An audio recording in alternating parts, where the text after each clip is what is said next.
लगे, मालिक ये तेरा खलील है, तेरा दोस्त है, लेकिन अपने बेटे से बहुत ज्यादा प्यार करता है। रब ने फरमाया इब्राहिम का जी रब जलील, कहा बेटे को अपने आप से दूर कर दो। कहा क्या करना है मालिक? कहा ऐसी वादी में छोड़ के आओ जहां पे कोई आबादी ना हो। हजरत इब्राहिम खलीलुल्लाह ने बेटे को लिया, आज वहां लेकर के आए जहां आज काबा मौजूद है। उस जमीन पे बीवी बच्चे को लेकर के आए। तारीख का ये बाप बड़े सुनहरे अल्फाज में लिखा हुआ है, बहुत गौर से सुनना प्यारे, और जाकर के बहन बेटियों को भी ये बाप सुनाना।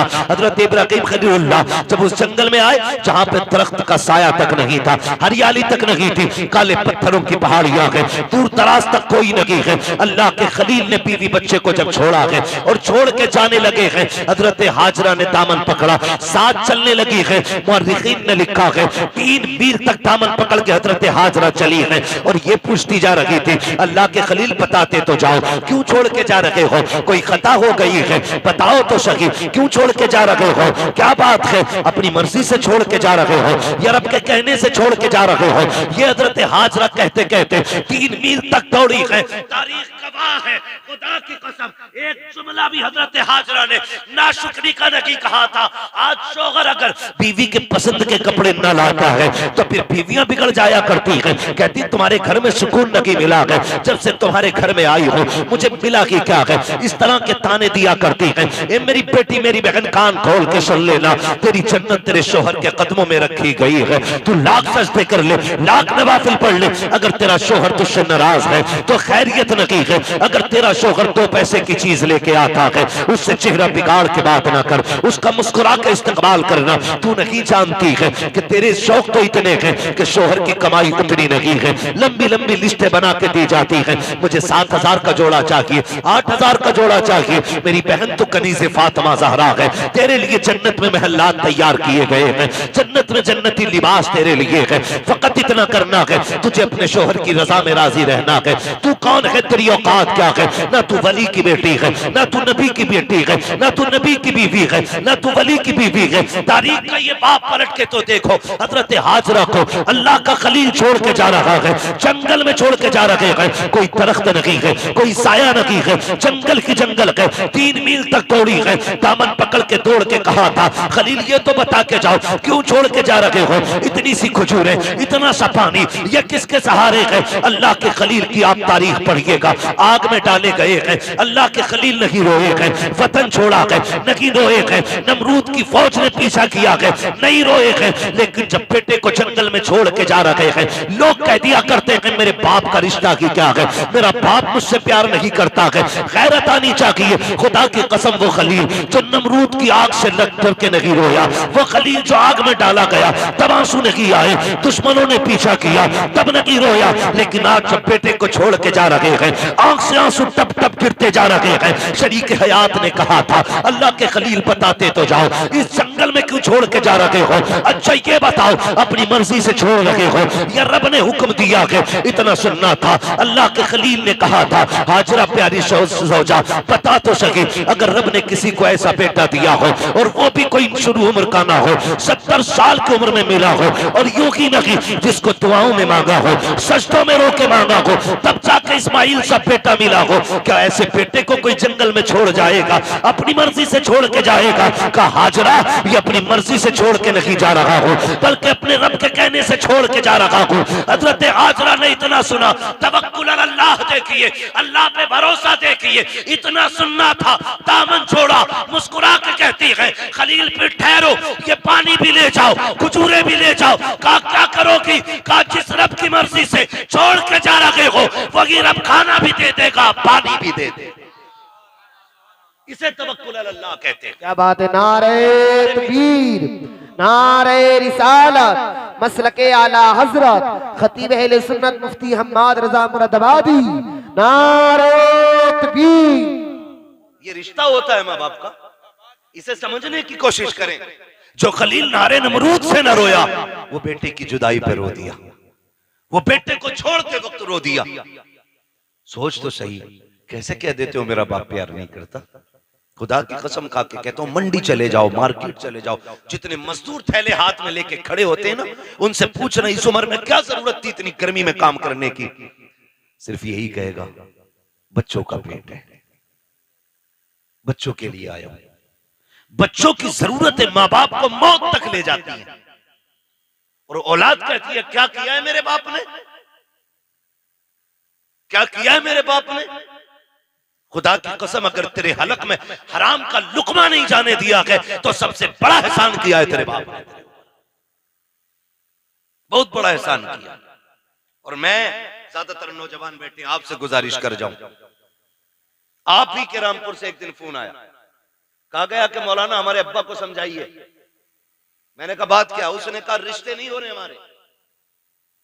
मैंने कहा वजह, उसने कहा वजह यह है कि जो भी रिश्ता करने आता है वो ये पूछता है कि तुम्हारा बाप क्या करता है, या मेरे बाप से पूछता आप क्या करते।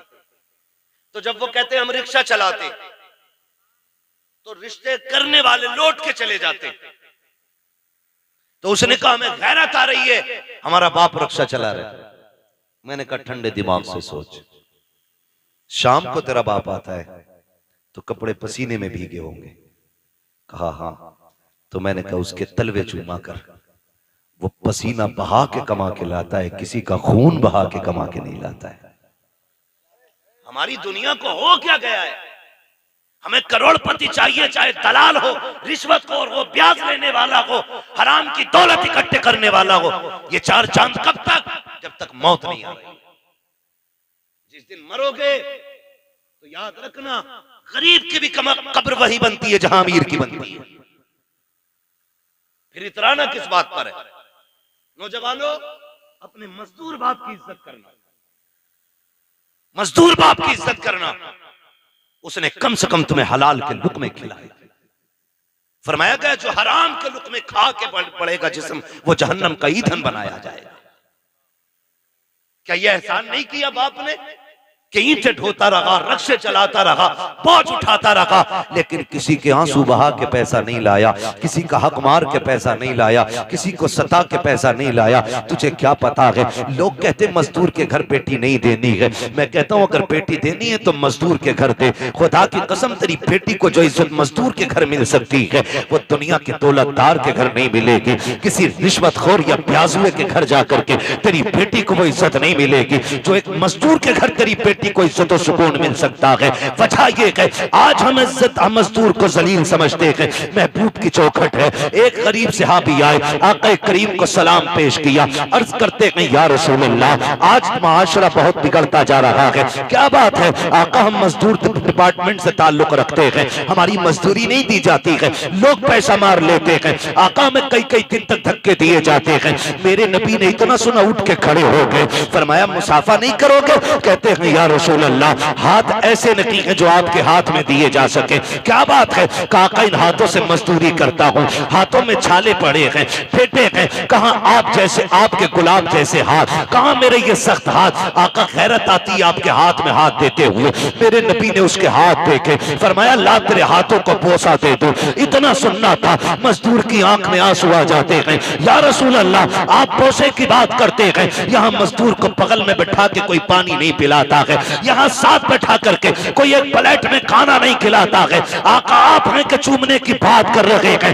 मेरे नबी ने इतना सुना, फरमाते कि खाली सिर्फ निजाम नहीं बनाना है बल्कि जमाने को मजदूर की इज्जत भी बतानी है। आका करीम ने जब मजदूर के हाथ को बोसा दिया तड़प गया आका, इतनी इज्जत। फरमाया सिर्फ इज्जत नहीं, एक कानून भी बता रहा हूं, जाओ जमाने से कह देना कि मजदूर की मजदूरी पसीना सूखने से पहले दे दो। कहा ये इज्जत किसने दी है तो बता देना ये इज्जत मदीने वाले मुस्तफा ने अता की। हम मजदूर को हिकारत से देखते हैं और मेरे नबी ने फरमाया लो एक इज्जत का ताज और दे रहा हूं। हुजूर कौन सा? फरमाया अल कासिबु हबीबुल्लाह, जो मेहनत मशक्कत करके कमाएगा कयामत में अल्लाह उसे अपने हबीबों की सफ में जगह अता फरमाएगा। तो कम से कम इतना ख्याल करें नौजवानों, हम तो अपने बाप की मेहनत का ख्याल करें। अगर ये दुनिया वाले हमें मजदूर का बेटा कहते हैं तो कहने दें, हमें उस बाप की इज्जत करनी है जिसने चौक में गालियां खा के मजदूरी पे धक्के उठा के हमें पाला है। तुमसे तो कम से कम इतनी तवक्को होगी उस बाप को कि कोई इज्जत करे ना करे, मेरा बेटा तो इज्जत देगा ना।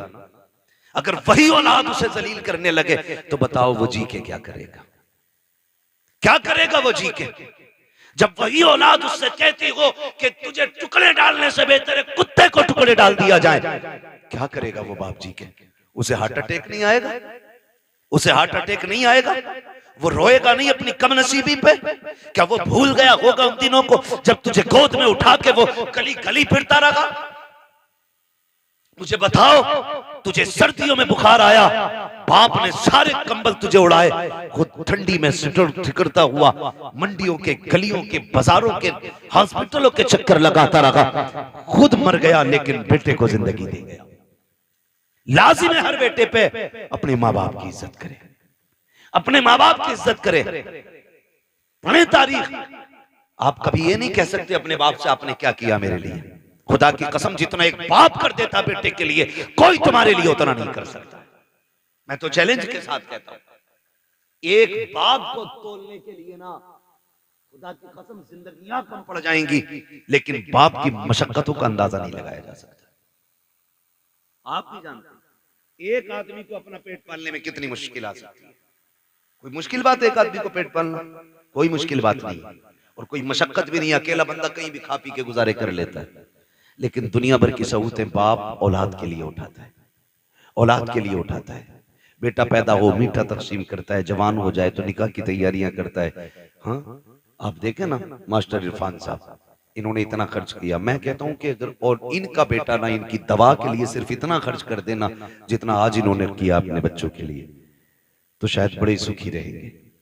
लेकिन हम भूल जाते हैं, हम अपने बाप की दौलत को अपनी समझते हैं, लेकिन अपनी दौलत को बाप की दौलत नहीं समझते। ये कड़वी सच्चाई है। जो बाप कमाता रहा है, तुम अपनी मर्जी से फर यारों में उड़ाते रहे, फर उड़ाते रहे। अब्बा आज मेरा बर्थडे है, अब्बा आज मैं पास हूं, यारों को पार्टी देनी है। वो कैसे कमा के लाता रहा उसने तुमसे नहीं बताया।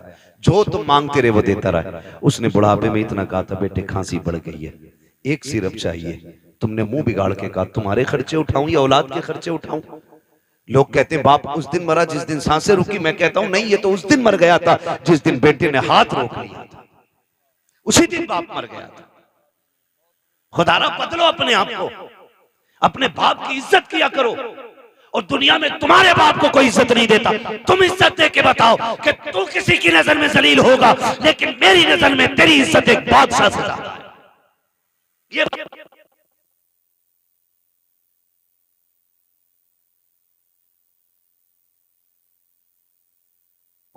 कम से कम बुढ़ापे में आके तुम्हारी मोहब्बत की वजह से उसकी थकन उतर जाए, ये कोशिश किया। अक्सर नौजवान मेरे सामने बैठे, अल्लाह करे हर नौजवान अपने बाप की इज्जत करने लग जाए, बाप की इज्जत करने लग जाए। हम तो ये सोचते हैं ना, ये सोचते हैं ना जो भी कमाया वो हमारा है, हमारे बाप का कुछ नहीं है। नहीं, ख्याल करो यार, ख्याल करो। एक बाप की जिंदगी अपनी औलाद के लिए पूरी सर्व कर देता है बाप।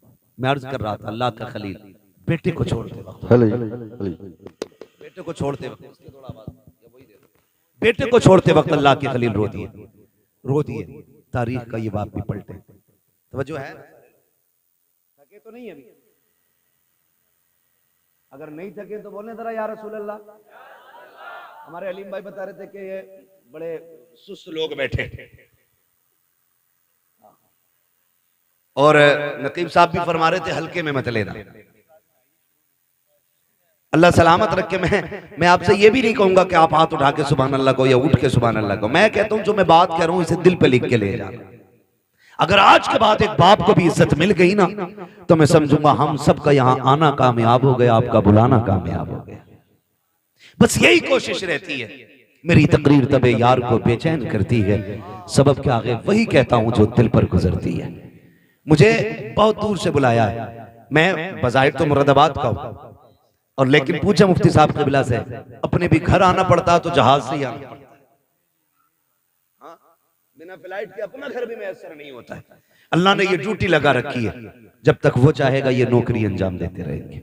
मगर आपसे इतनी गुजारिश है, इतनी मेहनत से हमारे इरफान भाई ने ये महफिल सजाई है, ये कोशिशें की हैं, आपके बैठने का इंतजाम किया है, सिर्फ इसलिए किया था कि हमारी बस्ती वालों तक दीन की कुछ बातें पहुंच जाए, दीन की कुछ बातें पहुंच जाएं। अल्लाह करे आज के बाद किसी बाप को इज्जत मिल जाए, कोई मां मुस्कुराने लग जाए, खुदा की कसम फिर समझ लेना इनका ये जो सारी कोशिशें करना है अल्लाह की बारगाह में मकबूल हो गया। अल्लाह के खलील तो छोड़ के आ गए।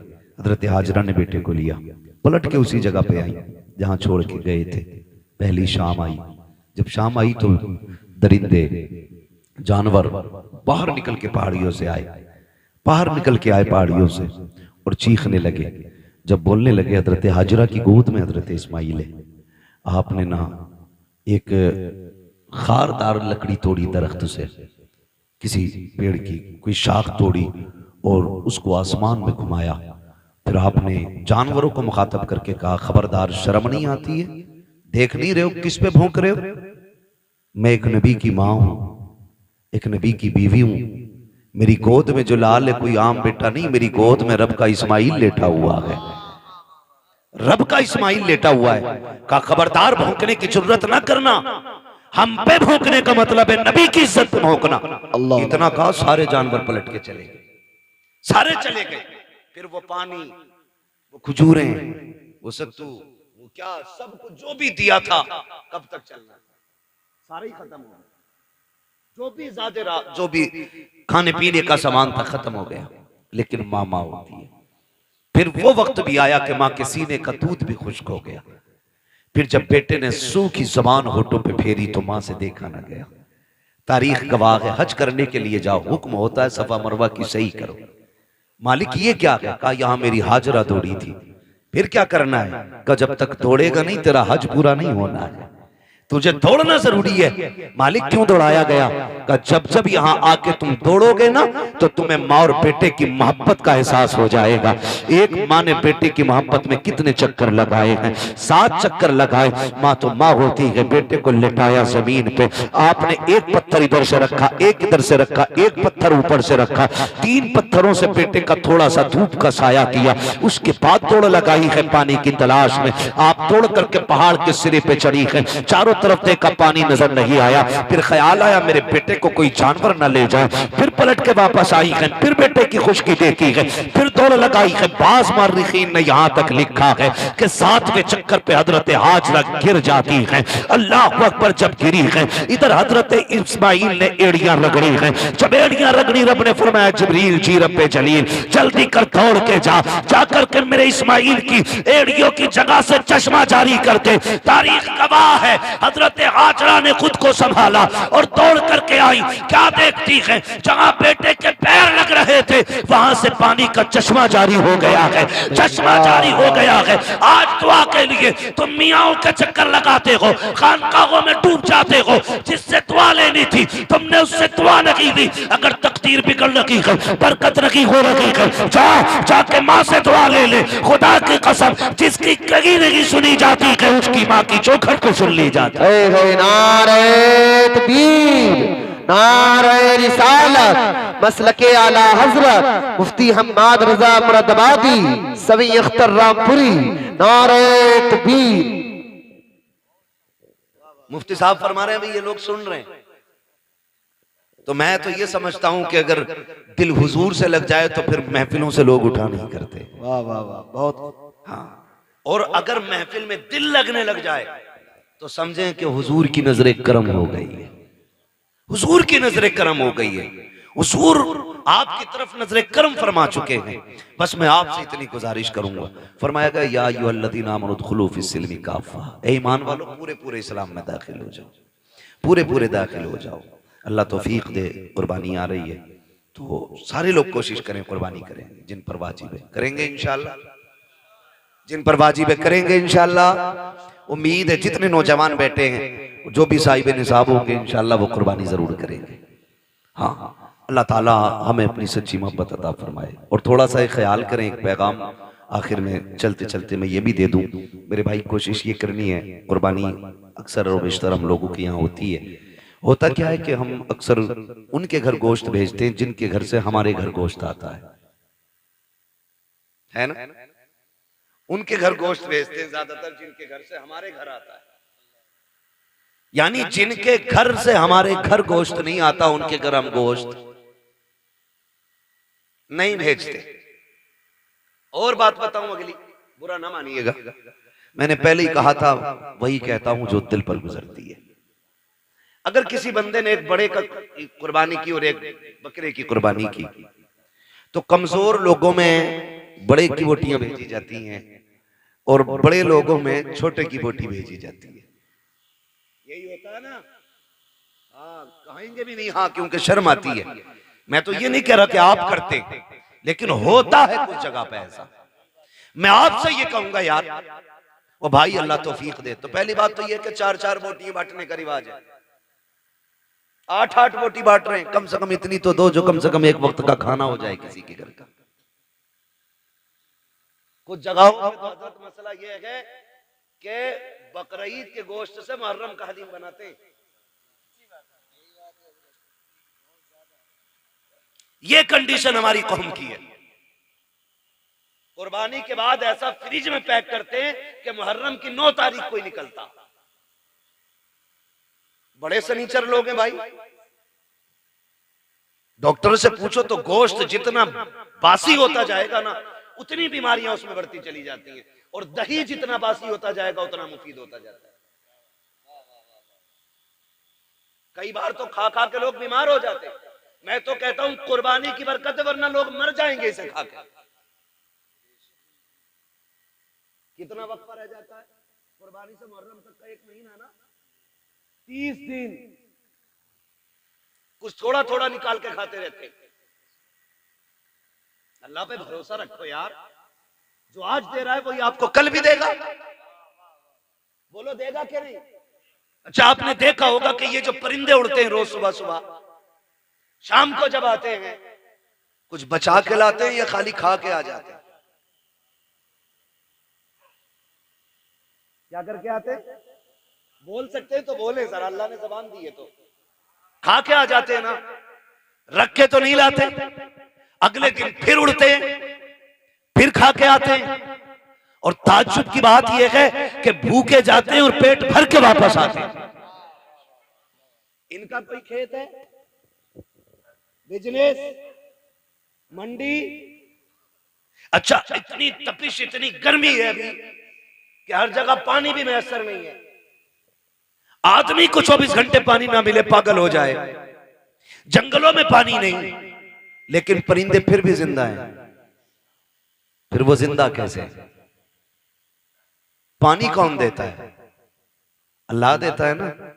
वो रोज खा के उड़ के आ जाते, छोड़ के नहीं आते, क्योंकि उनका भरोसा ये है कि हमें रब देने वाला है। क्या बात है भाई, बहुत अच्छा है। रब देने वाला है। जानवरों का भरोसा अल्लाह पर है, इंसान 1 महीने के लिए रख के पड़ा।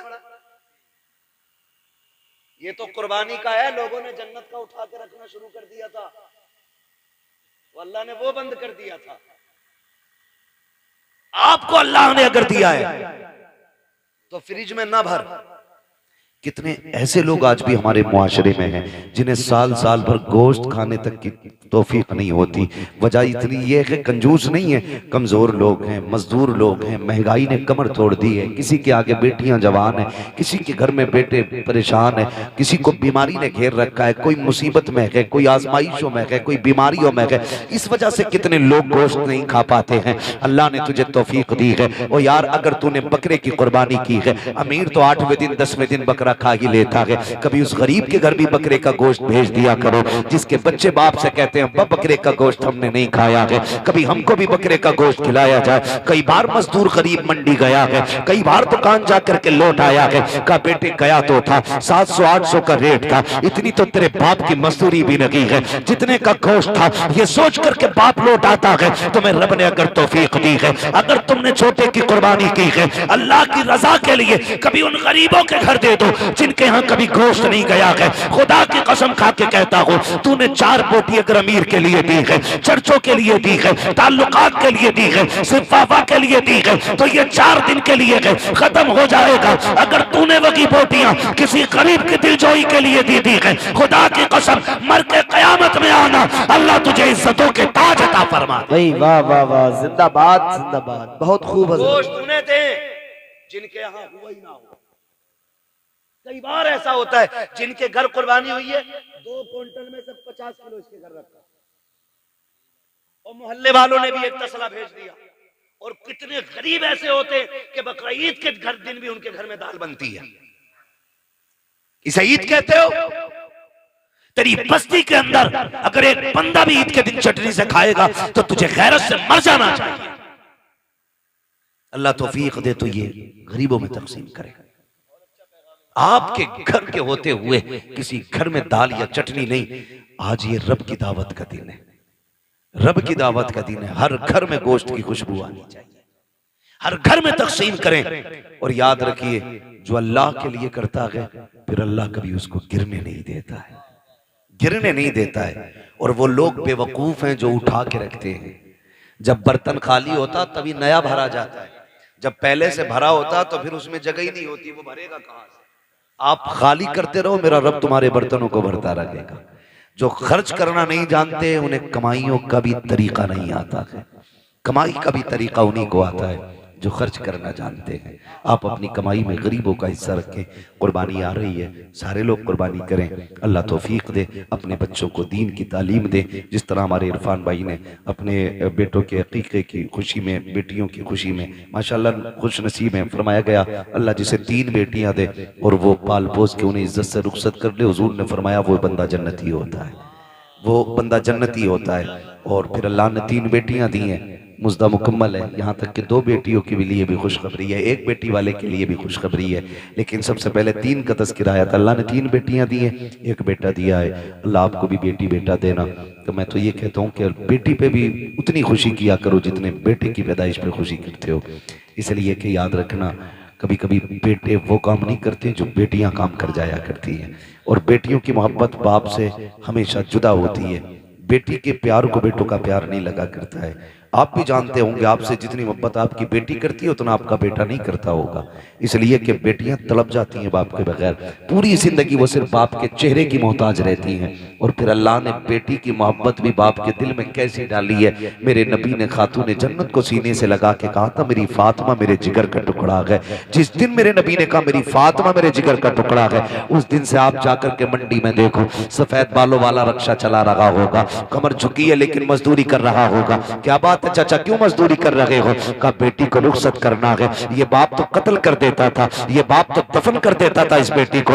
आज इस बेटे बाप के दिल में बेटी का प्यार कितना आ गया है। खुदा की कसम बुढ़ापे में मजदूरी कर रहा है ताकि बेटी को इज्जत से रुखसत कर सके। और जब घर आता है ना तो सारी थकन बेटी का चेहरा देख के उतर जाया करती है। ये प्यार अल्लाह ने बेटियों का दिल में जिंदा रखा है, ये कायम किया है। जब बेटी शुरू शुरू में पैदा होती है तो बाप को बोझ लगती है। जैसे जैसे दिन बढ़ते जाते हैं वैसी वैसी बेटी की मोहब्बत के दिल में चिराग रोशन होते चले जाते हैं। फिर यही बेटी जब रुखसत होती है तो बाप किसी की मैयत पे इतना नहीं रोता जितना बेटी की रुखसती पर रोया करता है।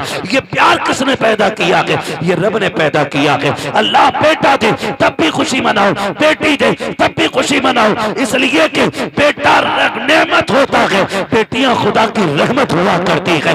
नेमत का हिसाब दोगे, रहमत का हिसाब नहीं होगा। और फरमाया गया कि बेटियां बाप के लिए जहन्नम की और बाप के दरमियान दीवार होती है। जिनको बेटियां रब ने दी है, सिर्फ बेटी नहीं दी गई है बल्कि उसे जन्नत का परवाना दे दिया गया।